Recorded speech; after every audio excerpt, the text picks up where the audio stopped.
Oremos antes de comenzar. Señor, por favor, déjanos entender tu palabra y ponerla en nuestros corazones.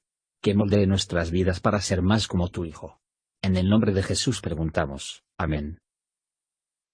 Capítulo 3. Mirad cuál amor nos ha dado el Padre, que seamos llamados hijos de Dios. Por esto el mundo no nos conoce, porque no le conoce a Él. Muy amados, ahora somos hijos de Dios, y aún no se ha manifestado lo que hemos de ser, pero sabemos que cuando Él apareciere, seremos semejantes a Él, porque le veremos como Él es. Y cualquiera que tiene esta esperanza en Él, se purifica, como Él también es limpio. Cualquiera que hace pecado, traspasa también la ley, pues el pecado es transgresión de la ley. Y sabéis que Él apareció para quitar nuestros pecados, y no hay pecado en Él. Cualquiera que permanece en Él, no peca. Cualquiera que peca, no le ha visto ni le ha conocido. Hijitos, no os engañe ninguno. El que hace justicia es justo, como Él también es justo. El que hace pecado es del diablo, porque el diablo peca desde el principio. Para esto apareció el Hijo de Dios, para deshacer las obras del diablo. Cualquiera que es nacido de Dios, no hace pecado, porque su simiente está en él, y no puede pecar, porque es nacido de Dios. En esto son manifiestos los hijos de Dios y los hijos del diablo. Cualquiera que no hace justicia, y que no ama a su hermano, no es de Dios. Porque este es el mensaje que habéis oído desde el principio, que nos amemos unos a otros. No como Caín, que era del maligno y mató a su hermano. ¿Y por qué causa le mató? Porque sus obras eran malas y las de su hermano justas. Hermanos míos, no os maravilléis si el mundo os aborrece. Nosotros sabemos que hemos pasado de muerte a vida en que amamos a los hermanos. El que no ama a su hermano está en muerte. Cualquiera que aborrece a su hermano es homicida, y sabéis que ningún homicida tiene vida eterna permaneciente en sí. En esto hemos conocido el amor, porque Él puso su vida por nosotros, también nosotros debemos poner nuestras vidas por los hermanos. Mas el que tuviere bienes de este mundo, y viere a su hermano tener necesidad y le cerrare sus entrañas, ¿cómo está el amor de Dios en él? Hijitos míos, no amemos de palabra ni de lengua, sino de obra y en verdad. Y en esto conocemos que somos de la verdad, y tenemos nuestros corazones certificados delante de Él. Porque si nuestro corazón nos reprendiere, mayor es Dios que nuestro corazón, y conoce todas las cosas. Carísimos, si nuestro corazón no nos reprende, confianza tenemos en Dios. Y cualquier cosa que pidiéremos, la recibiremos de Él, porque guardamos sus mandamientos, y hacemos las cosas que son agradables delante de Él. Y este es su mandamiento, que creamos en el nombre de su Hijo Jesucristo, y nos amemos unos a otros como nos lo ha mandado. Y el que guarda sus mandamientos está en Él, y Él en Él. Y en esto sabemos que Él permanece en nosotros, por el Espíritu que nos ha dado. Comentario de Mateo Henry. 1 Juan capítulo 3. Versos 1 y 2. Poco sabe el mundo saber de la felicidad de los verdaderos seguidores de Cristo. Poco piensa el mundo que estos pobres, los despreciados humildes, son los favoritos de Dios, y morará en el cielo. Dije que los seguidores de Cristo se contenten con tarifa duro aquí, ya que están en una tierra de extraños, en donde nuestro Señor fue tan maltratado antes que ellos. Los hijos de Dios deben andar por la fe, y vivir de la esperanza. Bien pueden esperar en la fe, la esperanza y el deseo ferviente de la revelación del Señor Jesús.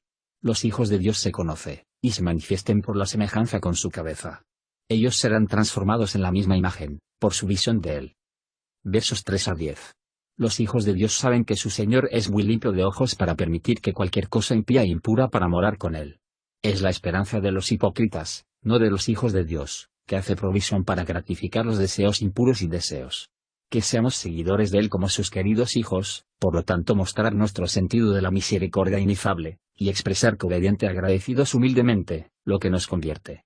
El pecado es el rechazar la ley divina. En Él, es decir, en Cristo, no había pecado. Todas las debilidades sin pecado que eran consecuencias de la caída, tomó, es decir, todos esos achaques de la mente o el cuerpo que sujeta al hombre al sufrimiento, y lo exponga a la tentación.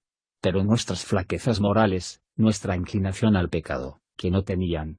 El que permanece en Cristo, no continúa en la práctica del pecado. Renunciando pecado es la gran prueba de la unión espiritual con, permanencia en, y conocimiento salvador del Señor Jesucristo. Tenga cuidado con las autoengaño. El que hace justicia es justo, y ser un seguidor de Cristo, muestra un interés por la fe en su obediencia y sufrimientos. Pero un hombre no puede actuar como el diablo, y al mismo tiempo ser un discípulo de Cristo Jesús. No nos servimos o disfrutar lo que el Hijo de Dios vino a destruir. Nacer de Dios ha de ser interiormente renovados por el poder del Espíritu de Dios. Renovando la gracia es un principio permanente. La religión no es un arte, una cuestión de destreza y habilidad, pero una nueva naturaleza. Y la persona regenerada no puede pecar como lo hizo antes de nacer de Dios, y como los demás que no han nacido de nuevo. No es que la luz en su mente, que le muestra el mal y la maldad del pecado. No es que el sesgo sobre su corazón, el cual dispone que él detesta y aborrece el pecado. Existe el principio espiritual que se opone a los actos pecaminosos. Y no es el arrepentimiento por el pecado, si se cometen. Va en contra del para pecar con premeditación. Los hijos de Dios y los hijos del diablo tienen sus personajes distintos. La simiente de la serpiente son conocidos por el abandono de la religión, y por sus odiar a los cristianos verdaderos. Él solamente es justo delante de Dios, como un creyente justificado, que se enseña y se dispone a la justicia por el Espíritu Santo. En esto, los hijos de Dios son evidentes, y los hijos del diablo. Que todos los profesores del Evangelio poner estas verdades en el corazón, y tratar a sí mismos por ellos. Versos 11 a 15. Debemos amar al Señor Jesús, valorar su amor, y por lo tanto, amar a todos nuestros hermanos en Cristo. Este amor es el fruto especial de nuestra fe, y una cierta señal de haber nacido de nuevo. Pero ninguno de los que con razón sabe el corazón del hombre, puede preguntarse en el desprecio y la enemistad de gente impía en contra de los hijos de Dios. Sabemos que somos pasados de muerte a vida, lo sepamos por las evidencias de nuestra fe en Cristo, de los que aman a nuestro hermano es uno. No es el celo por una fiesta en la religión común, ni afecto por aquellos que son del mismo nombre y sentimientos con nosotros mismos. La vida de la gracia en el corazón de una persona regenerada, es el principio y el primer principio de una vida de gloria, del cual no deben ser indigentes que odian a su hermano en su corazón. Versos 16 a 21. Aquí está la condescendencia, el milagro, el misterio del amor divino, que Dios redimiría a la Iglesia con su propia sangre. Seguramente debemos amar a aquellos a quienes Dios ha amado, y de tal manera amó.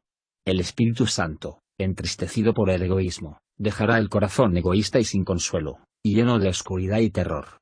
Por lo que puede ser conocido que el hombre tiene un verdadero sentido del amor de Cristo por los pecadores que perecen, o que el amor de Dios ha sido plantada en su corazón por el Espíritu Santo, si el amor al mundo y su buena supera el sentimiento de compasión a un hermano que perecen. Cada instancia de este egoísmo debe debilitar las evidencias de la conversión de un hombre, cuando habitual y permitida, debe decidir en su contra. Si la conciencia nos condena en pecado conocido, o el incumplimiento del deber conocido, Dios hace lo mismo. Sea, pues, conciencia sea bien informado, ser escuchado, y asistió diligentemente. Versos 22 a 24. Cuando los creyentes tenían confianza hacia Dios, por el espíritu de adopción, y por la fe en el gran sumo sacerdote, que podría pedir lo que haría de su Padre reconciliado. Ellos recibirlo, si es bueno para ellos. Y como buena voluntad a los hombres fue proclamada desde el cielo, por lo que la buena voluntad de los hombres, sobre todo a los hermanos, debe estar en los corazones de aquellos que van a Dios y al cielo. El que sigue a Cristo por lo tanto, permanece en él como su arca, refugio y descanso, y en el Padre por medio de él. Esta unión entre Cristo y las almas de los creyentes, es por el Espíritu que Él les ha dado. Un hombre puede creer que Dios es misericordioso antes de que Él lo sabe, sin embargo, cuando la fe ha aprendido a las promesas, establece razón para trabajar. Este Espíritu de Dios obra un cambio, en todos los verdaderos cristianos que cambia de la potestad de Satanás al poder de Dios. Considere, creyente, cómo cambia tu corazón. ¿Ni aún tú anhelan la paz con Dios? ¿Querrías que no renuncian a todo el mundo por ello? Sin fines de lucro, placer, o de ventajas te obstaculizarán de seguir a Cristo. Esta salvación se basa en el testimonio divino, el Espíritu de Dios. Gracias por escuchar. Si quieres saber más sobre Jesús y lo que el Evangelio significa para ti, entonces ve el video que se muestra a la izquierda de la pantalla y no olvides suscribirte. Que el Señor Jesucristo bendiga tu día.